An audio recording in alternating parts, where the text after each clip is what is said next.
Welcome, welcome, welcome, Housers, to another episode of On the Way Home. I am your host, Michael Braithwaite, and my day job is I work with the fine, fine folks at Blue Door. Who is Blue Door, you might ask, or maybe not, but I'm going to tell you anyways.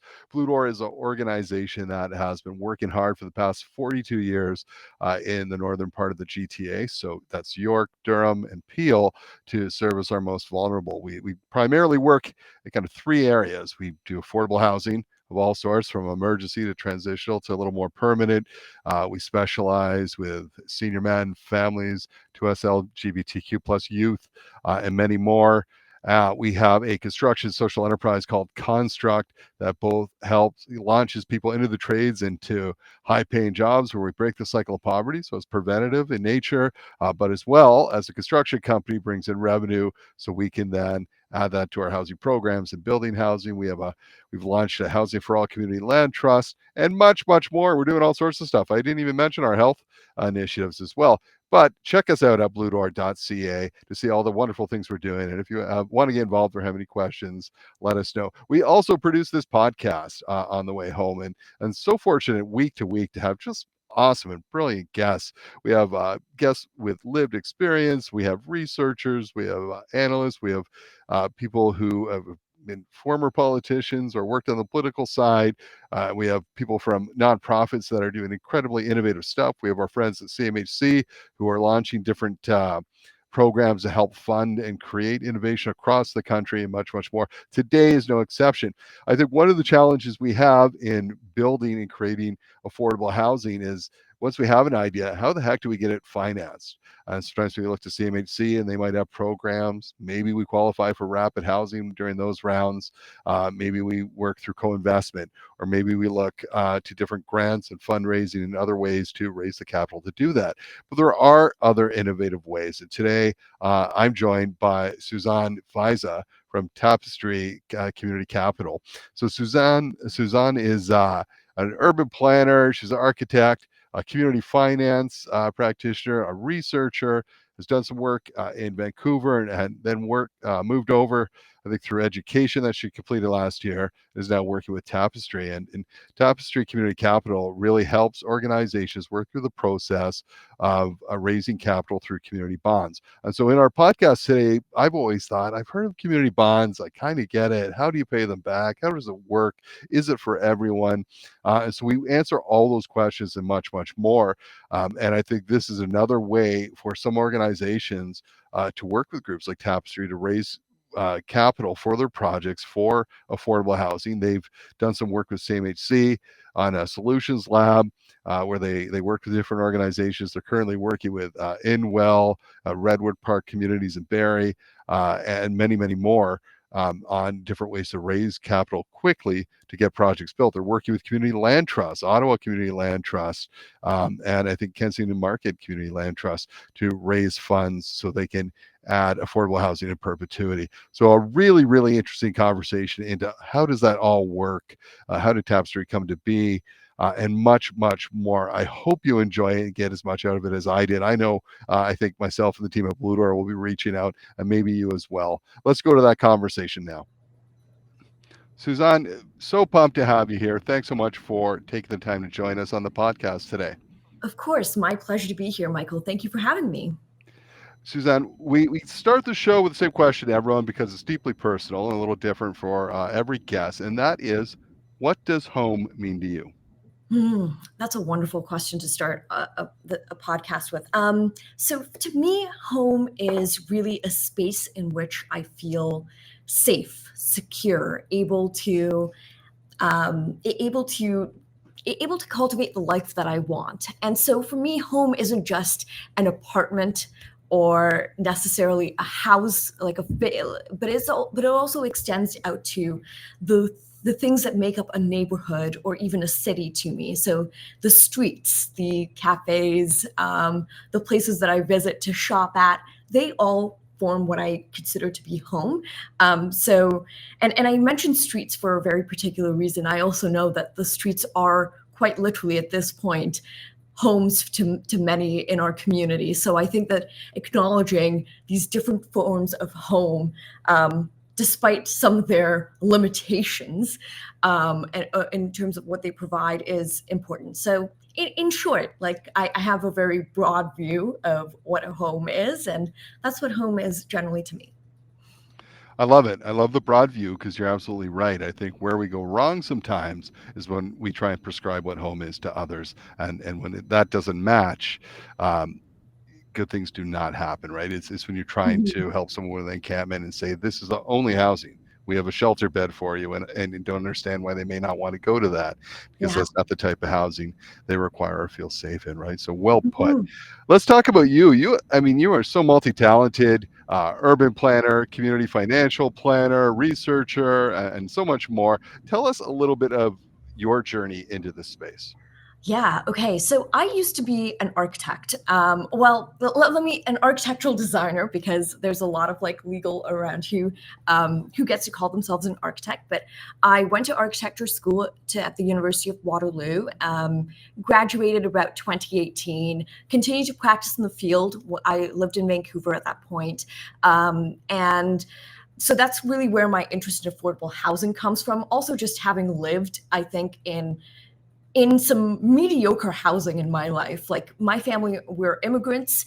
When we came to Canada in 2001, that was actually like when you map the trend of when Canadian cities started having explosion in rental costs and also housing costs in general. Like 2002 was that mark. So like we've actually been living through a massive, like a 2-decade long housing crisis, if we can even call 2 decades like a crisis at that point. Like maybe it's just structural, and there are larger conversations we can have about that. But like there's the lived experience of having lived in some very mediocre housing. There's the experience of having been an architect, having worked on everything from like, yeah, community health centers and museums to also just straight up condos and large scale housing complexes. And so that, like, all of that has informed my interest in affordable housing, but then also my community organizing work. So that is actually how the community financing piece comes in. So when I was in Vancouver, this was right at the start of the pandemic. Curb hadn't kicked in, and lots of folks had just weren't able to make ends meet. Like there was like people weren't able to work, people weren't able to make ends meet. And so what a group of folks and I did was that we crowdfunded $60,000 and then did 3 rounds of funding to folks in our community, whether it was disabled folks, folks who didn't have a home but were on the streets, who needed extra money coming their way, folks who had like gray economy work, like, you know, sex workers, etc. And like there was a large spectrum of who coming together Vancouver supported. And so we dispersed money between like 150 to sorry 25 to $250 over 3 different rounds across the lower mainland. So we were going as far as like figuring out how to get money to Abbotsford when most of us were located in like Vancouver proper and central. And so that actually got me interested in like, hey, a small amount of money can actually go a long way in helping people put things like just being able to pay an electrical bill or being able to put food on the table or make a couple of payments here and there while they were waiting for other funding to help come in. And this kind of like bridge kind of like funding and financing actually got me interested in like, hey, how can communities support endeavors and initiatives that are coming up within the community? And all of that led me to, and thinking about alternative financing structures led me to taking a master's of planning course at U of T. Completed that planning course that planning program last year in 2023. It's been fairly recent, and I focused on housing and community economic development. And I started working at Tapestry during that period, and then just never left. So that's kind of a that's kind of like my intersection in affordable housing, space, because I think there's a general space crisis in Canada as opposed to just a housing crisis. We're seeing the same kind of concerns come around commercial spaces, etc. And these things are interrelated, and also community financing. So yeah. Wow, quite a whirlwind in a short amount of time. Congrats on Thank you. all your accomplishments. Let's talk a little bit about Tapestry. Um, Tell me about the background of the organization. How did it come about, and what's it all about? Yeah, so Tapestry Community Capital is a nonprofit cooperative. We were established in 2018, and we came out of the renewable energy space. So our parent cooperative was called the Toronto, and is called the Toronto Renewable Energy Cooperative. So if you ever fly into Toronto and you see the wind turbine at Lake Ontario, so Trek put that up back in 2002 to 2003, and the way they were able to do that was through community investment. So they had a bunch of promissory notes, member shares, etc., and they basically crowd financed that wind turbine to get put up. And then after that, Trek incubated. Then Trek incubated a wind energy co-op called WindShare, and it still exists to this day, and it manages that wind turbine and all of the electrical stuff that comes with it. And then they incubated SolarShare, which is currently Canada's largest solar renewable energy cooperative. And so SolarShare actually was building and continues to acquire solar installations across Ontario. They're Ontario-based. And they've just been growing and doing renewable energy installations, especially as it pertains to solar energy across for the last since 2010, 2011. And after that, Trek got approached and was like, hey, could any of this apply to space? So the Center for Social Innovation, which owns two buildings, one at Bathurst and one at Spadina, which is the building that I'm in, actually wanted to figure out how can we acquire what we call community hubs. So co-working spaces where people can meet, etc., have maybe affordable memberships, etc., that allow folks to convene, maybe work together, etc. And so they bought both buildings with a tool with community investment, and that was then formalized into what we call the community bond model. And so with all of that, with all those learnings from all these different projects, from renewable energy to social purpose real estate, etc., Trek decided, why don't we consolidate? There's a lot of different learnings in here. Why don't we consolidate all of these learnings into an organization that can then do the supportive work? Because lots of folks were then asking Trek to do that, except that their mandate was more renewable energy and education around renewable energy. And so that's actually how Tapestry was born. So they decided to do that in core work of putting it together in 2017. And then on May 2nd, 2018, Tapestry was formally incorporated.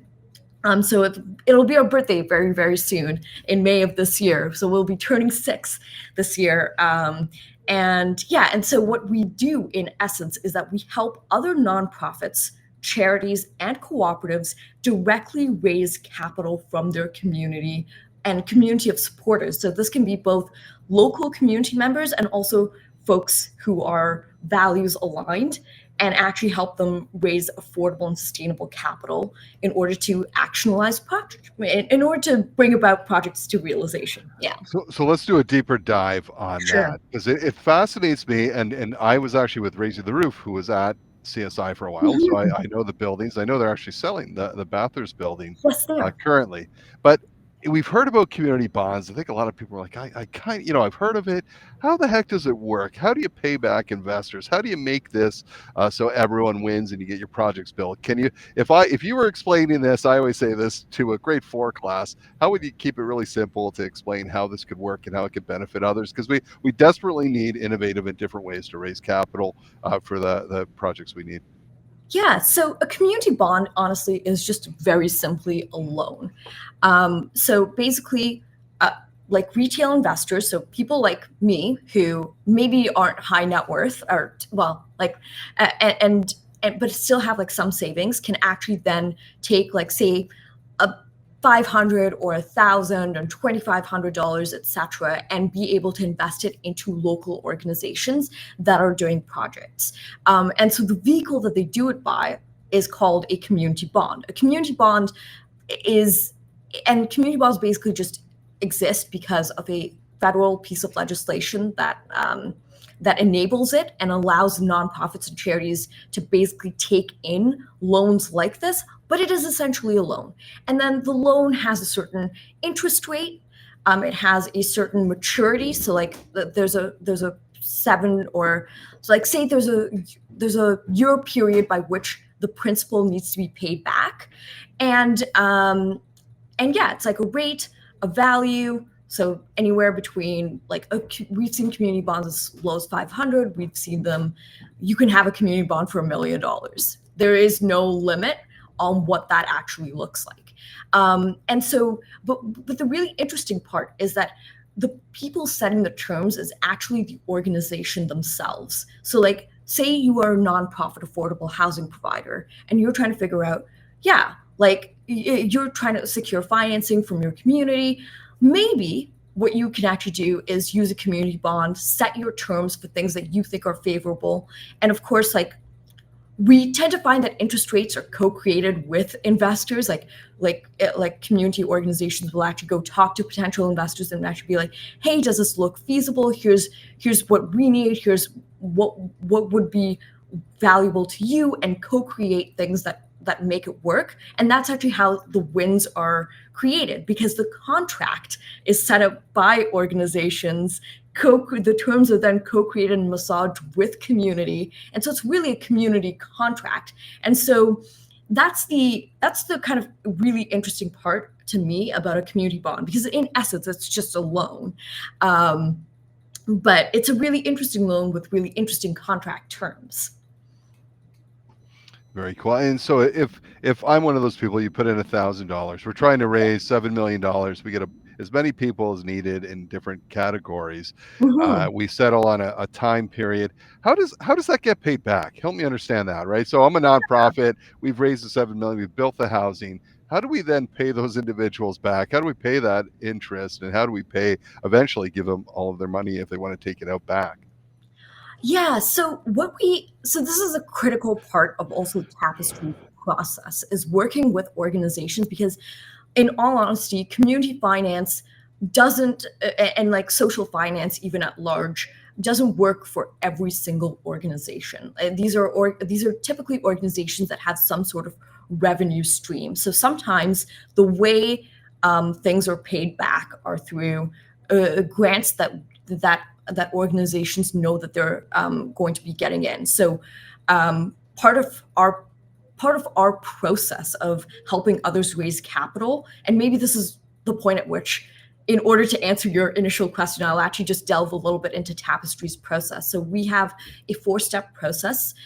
Our first step is planning and feasibility. So here we meet an organization, we understand, okay, do you have a project in mind? Do you have a portfolio of projects in mind? Do you have a stable revenue stream? Do you have a business plan? And is there a project in mind? And that's like kind of the basis of who this model fits most of all. Do you also have capacity to take on debt? And so we begin to answer all of those questions, and then we do financial modeling that then looks at their last few income, accounts and statements, and actually say, let's fill in these numbers and figure out, is this feasible for you to take on? Because if it's not feasible, then you probably shouldn't do it. There's no point in taking on debt that's going to end up tanking your organization. And sometimes grants are quite literally what we need for affordable housing organizations. Like community finance is a powerful tool, but we also don't want to forget that.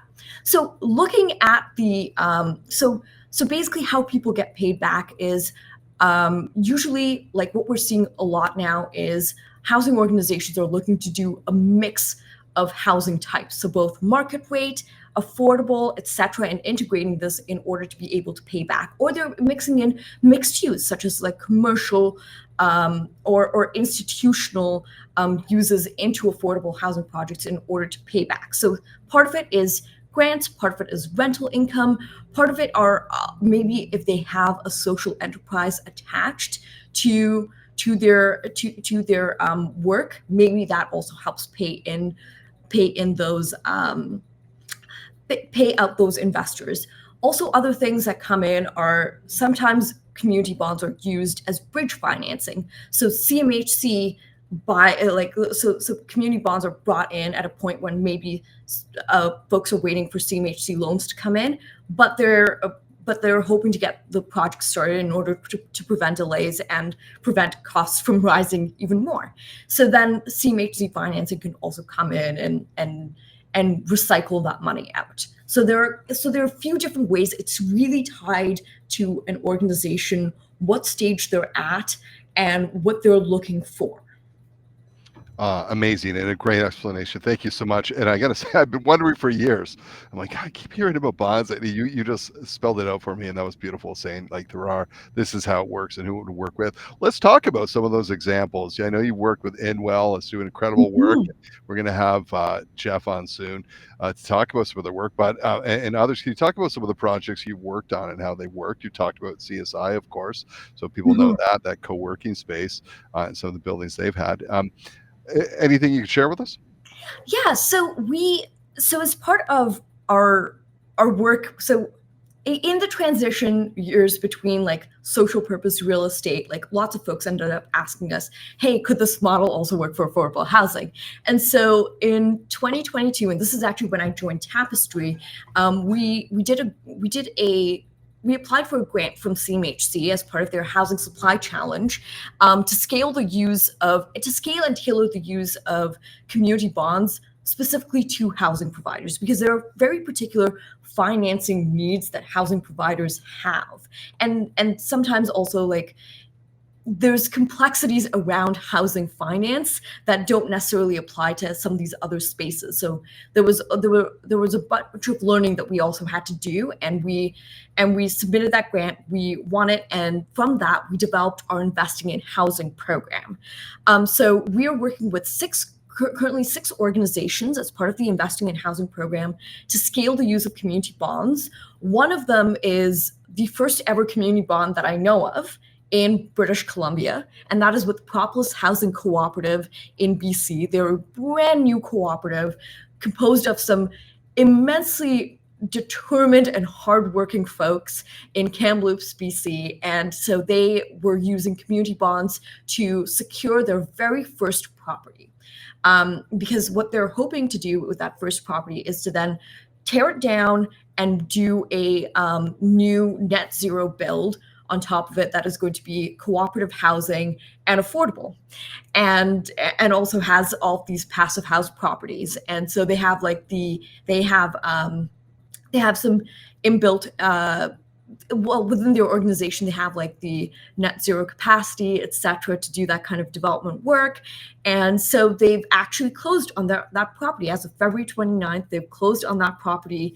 They raised both community investment, with like such as community bonds, but they also raised community impact loans. So this was actually thinking through like funds like Thrive Impact Fund, et cetera, who also came in with certain money, because while the community bond was they raised $500,000 at that point, $500,000 of the $1.1 million. In order to secure that closing thing, they to close on February 29th, they also gotten those impact loans. So yeah, they've actually put it together a bunch of financing, and now they've secured their first property, and their bond raise continues because they're hoping to take out the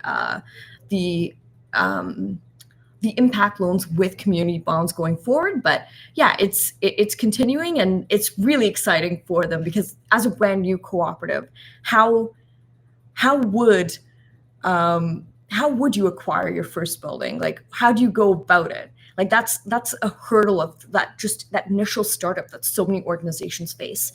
And then another organization that has closed that has 100% closed their campaign is places for people, and they're in Haliburton County. So Haliburton County is one of the poorest counties in Ontario, but they raised $850,000 in 2.5 months.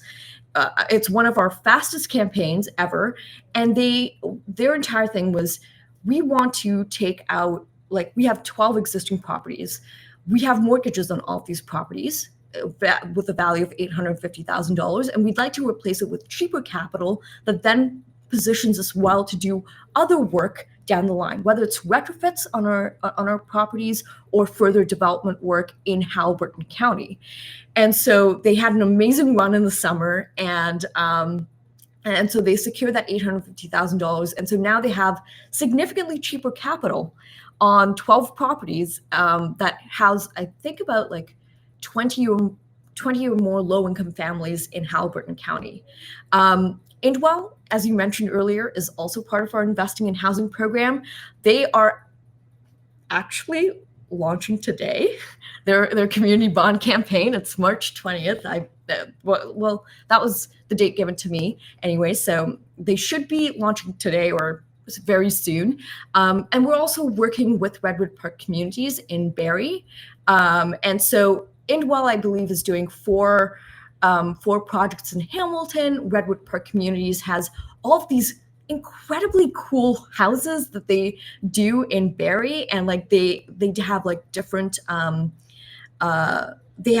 like projects, but the project they're raising community bonds for, and they're raising 10 million. Indwell, I believe, is raising 5 million. I might want to check that number, but they're raising more than $1 million. Both Redwood and Indwell are raising more than $1 million, and so Redwood is actually doing a mixed use property where they are, like they have both like a school and housing, and some of it will be market rate, some of it will be affordable, etc. So they're doing a really cool mixed use project in Barrie. And then of course we have 2 community land trusts. So Ottawa Community Land Trust in Ottawa, so they're using community bonds essentially as a revolving loan fund, and Kensington Market Community Land Trust is also essentially raising money to do its next series of acquisitions. So they already have, so both Ottawa Community Land Trust and KMCLT have properties that they have in hand right now, but in order to scale their impact and to actually continue to preserve housing in perpetuity, they need to acquire more. And so they'll both be doing community bond campaigns as part of our program. So there's a lot going on.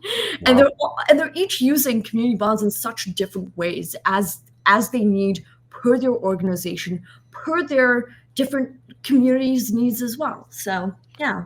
So cool, Suzanne. And you know what, I got to tell you, so Blue Door, we have just started up a home for all community land trust. So we'll, all of this is so relevant to us, and thinking about how do we acquire and add buildings, and been able to do a little bit through different programs, but that's we're just starting that off. And as well, we're taking down an existing small home on a big piece of land, putting up 14 stacked townhomes, trying to raise capital. So this is also relevant because we know that we can't just rely on the private market. We've got to do it. So incredible stuff happening right now. At what point do organizations reach out to you? Like at what point, when they're saying, hey, we're going to build or do, is it easier like way ahead of time, or is it like when they're just the thought enters their mind, should we be building? What's the best time to get involved with Tapestry? I think the best time is when when you think you have a reasonably solid revenue stream, because I think that continues to be a critical piece for a lot of organizations. It's like, okay, how are we going to pay? How are we going to pay investors back? Because this isn't a grant. So stuff does need to be paid back, and and it doesn't have to be perfect. It just has to be relatively feasible, and we're willing to work with figuring out the financial model with you. So it doesn't have to be like people have to come in with like hard everything figured out. Although if you do, amazing, that's better for you, better for us, etc. Also having like projects, like not being at the point of like, hey, like We have something that we're dreaming of, but like, you know, you were actually in the process of figuring out how to acquire something, and like you have something that you want to do and achieve for, because that makes pro formas, etc., financial models anyway, so much more concrete when you have something that you're actually working towards, whether it's a portfolio or like a single project. And so yeah, like those are so it can, but I think one of the beauty of a community bond is that it can work at different stages of an acquisition or build. So it's it's it really it can, you can reach out to us at any point and we'll figure out if we can actually make it work, because a community bond can be inserted in such different ways. It really depends on an organization. That's not yeah, No, that's you know what? I not get it, what I right? I can mean, do. but I think if you have a plan, you say we want to do Yeah, this, and then a critical part is how are we going to raise the funds for it. I think yeah, at that point they have started the conversation, and it might be you touch base then, and then come back at a different point when it's progressed, etc. Or yeah, it might be that you say, you know, without a revenue stream, this is probably not the best way for you to go, but that's all right, right? So you open that door and yeah. see and check, right? And that's part of the innovation. Hey, let's talk about the future of Tapestry. What are the hopes and dreams a few years down the line? What do you want to continue to work on? Oh man. I mean, we'd love to see this use of community bonds scale across the country. Like, I'd love to see, like, typically community bonds have been used in um, Ontario and Quebec. We've broken new ground in BC. We'd love to see something in northern communities. There's so much critical affordable housing work that needs to be done in the north, also in Atlantic Canada, um, and even seeing if the model could be could work for some Indigenous communities. Maybe not all of them would need it or want it, but like seeing whether or not that kind of like thing could work, and also figuring out what reconciliation and reconciliatory investing means within that kind of context, within the Indigenous context. And so scaling the use of community bonds, actually making it easier to invest in a community bond. Currently, you know, folks have to know the organizations who are raising in order to be in order to know about them. So in order to be able to buy. So yeah, like being able to make it easier to buy community bond, making it easier for retail investors to know where to find them, etc. So yeah, scaling, like really making it into a mainstream tool, and also making it a, a a tool, a powerful tool that affordable housing providers could use, especially. Yeah, that is that are some of the hopes I have for the future at Tapestry, and of course, improving our processes, making it more cost effective for organizations to raise capital, and yeah, like the continuous improvement of both the tool, the regulatory context in which it operates in, making it better for investors, making it better for issuers, and just making it a more powerful tool overall. Amazing. And listen, if people want to go and find out more about this, get more information, you've been a wealth of knowledge, but if they want to check into it, they want to connect with Tapestry yourself, where do they go? Where can they find you? Well, they can check out our website at tapestrycapital.ca. Um, and yeah, that I think would be the most convenient Starting point. way to figure out. CMHC also has a couple of blogs about us, but I don't know what those blogs names are. What I can do is I can pass them on to you For once sure. our podcast is done. And I think, sorry, just one last thing on the hopes for the future at Tapestry. Sure. Hey, Um, Making it easier to deliver affordable housing and supportive housing. Like we see that like it's a continuous block, and there are multiple pieces of the process, but we really hope that we can help make the financing just that much easier to achieve. now you and I both. I mean, I'll tell you, there's this can't happen without nonprofits and others building and building, continuing to do so, but the Yeah. financing continues to be a huge struggle, right? Where right now with CMHC loans, at no fault of their own, because of what's happening with the economy, the loans are at interest rates that don't really allow for affordable housing or as much as you'd like, right? Because you have to service those loans. So I think the more innovative we get, and the more options we have, the better.